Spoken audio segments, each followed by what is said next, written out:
Good morning, students. As I have told you that I'll be starting with a chapter on chemistry, that is your acid, base and salt, that is this chapter 2. So here I am starting with this chapter, that is acid, base and salt. Students, to understand this chapter, let us come in brief about these three substances which are there, that is acid, base and salt. Now, to understand acids, let us try to understand what is acid. Acid are those substances which are sour in taste due to the presence of acids in them. For example, you have lemon and turmeric, which are acidic due to citric and tartaric acid in them, respectively. Moreover, students, acids are soluble in water, which acts as electrolytes in aqueous and molten state. Hence, they conduct electricity. Acids has high melting and boiling point. So, students, these are few properties of acids. Let's come to base. Base are those substances which are bitter or soapy to touch with. So they are basic or alkaline in nature. For example, milk of magnesia and calcium hydroxide are some of the substances. Moreover, students, bases are those substances which are soluble in water, but weak bases such as magnesium hydroxide are fairly soluble. Again, bases are those substances which are having high melting and boiling points and hence conduct electricity at aqueous medium or in aqueous medium. Moreover, students, let us try to understand few things about the salts which we are going to learn in this chapter. That is, in any neutralization reaction, when acid reacts with base, it forms salts.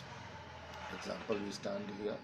Sodium hydroxide, when it comes in contact with the hydrochloric acid, it forms sodium chloride. Salts are basically ionic compounds, students, which are soluble in water and hence conduct electricity in molten state.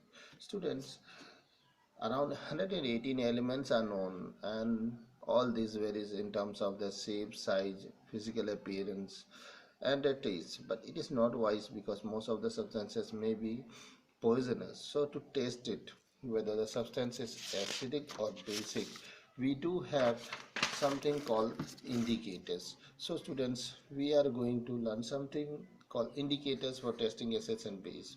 As you know, students, indicators are dye which changes their color when mixing with acid or bases, which indicates whether the testing substances are acidic or basic in nature.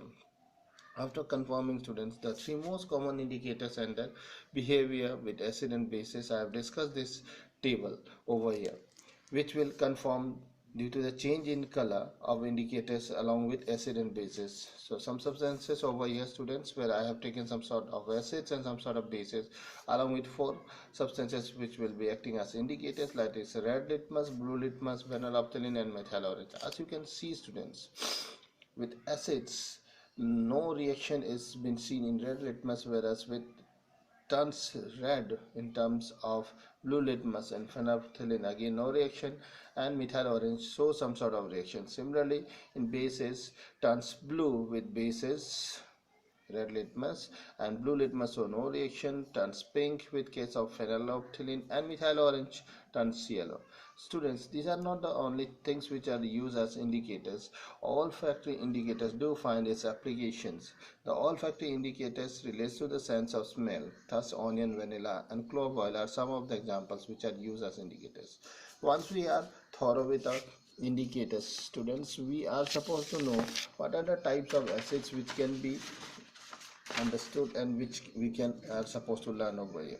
So in this we are going to learn only two types of acids, students, that is, acids can be broadly classified in the following form. One is your strong or mineral acids, which is also known as inorganic acids.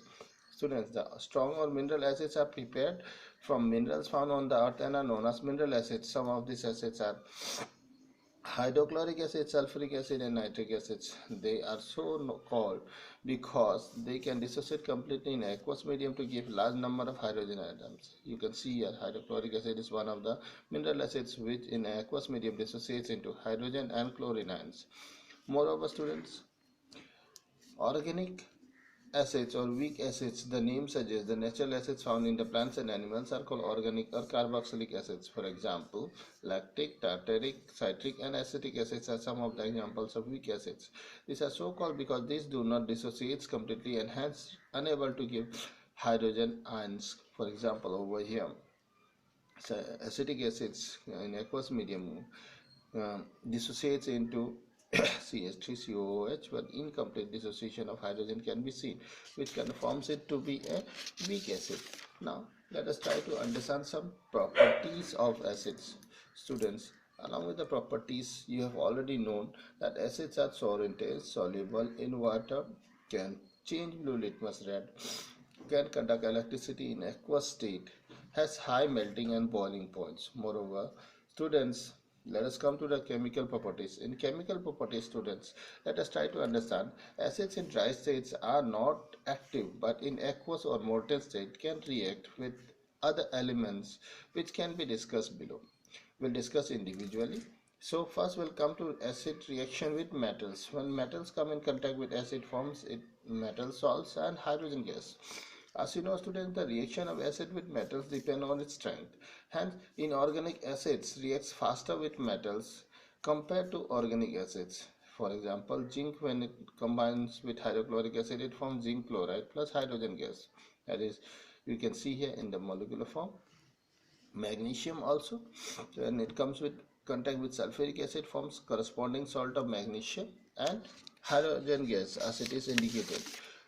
So the third what we are going to discuss in this regard is your sodium with acetic acid, one of the organic acid, which forms sodium acetate and hydrogen gas.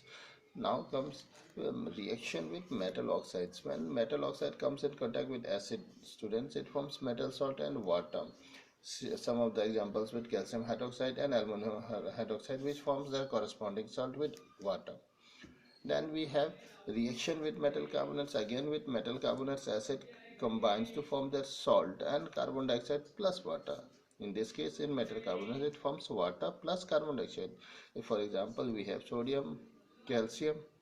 In sodium carbonate with sulfuric acid, you can see sodium sulfate, carbon dioxide plus water. In calcium, it forms calcium chloride, carbon dioxide plus water.